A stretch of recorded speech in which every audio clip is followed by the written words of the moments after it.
good afternoon, folks. I hope you're enjoying this Monday on this beginning to a new week. I don't know what you're into today, but perhaps you're at work and maybe you're feeling like, well, I don't want to be here, but I have to. So here I am, right?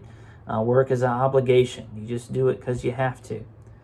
Maybe you're out, have been out running errands today and having appointments you've had to keep, and there are things that you don't want to do, but you just feel like, well, I have to, right? I'm obligated. There are just things that I have to do, and so I go do them. When we continually view life that way, view it as things that we don't want to do, we just have to, we just, grin and bear it, so to speak, those things become a burden, right? They weigh on us. We don't look forward to them.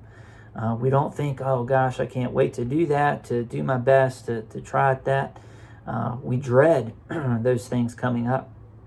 And unfortunately, sometimes we can view following God that way, right? We view it through a lens of, well, I just have to.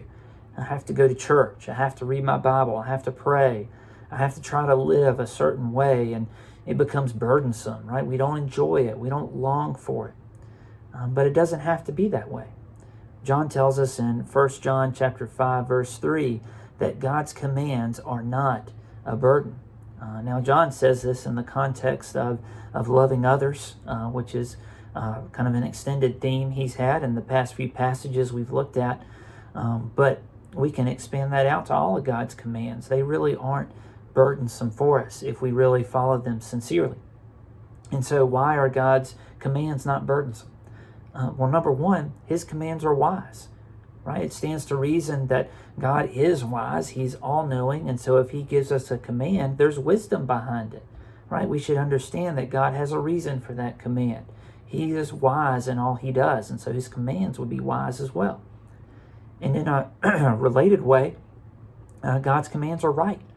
Right? We know that if we follow God's commands, we'll be doing what's right. We never have to wonder, oh, God asked me to do this. Is it right or wrong? No, if we're following his commands, we're doing what's right.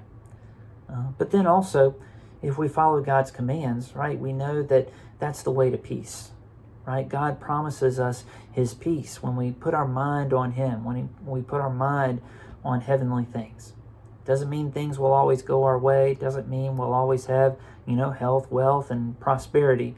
But it means we'll have peace. And so God's commands are not burdensome because they can lead to more peace in our lives.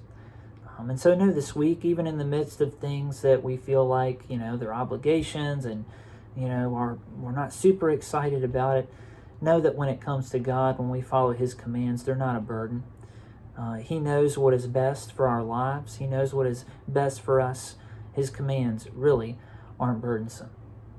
Have a blessed day.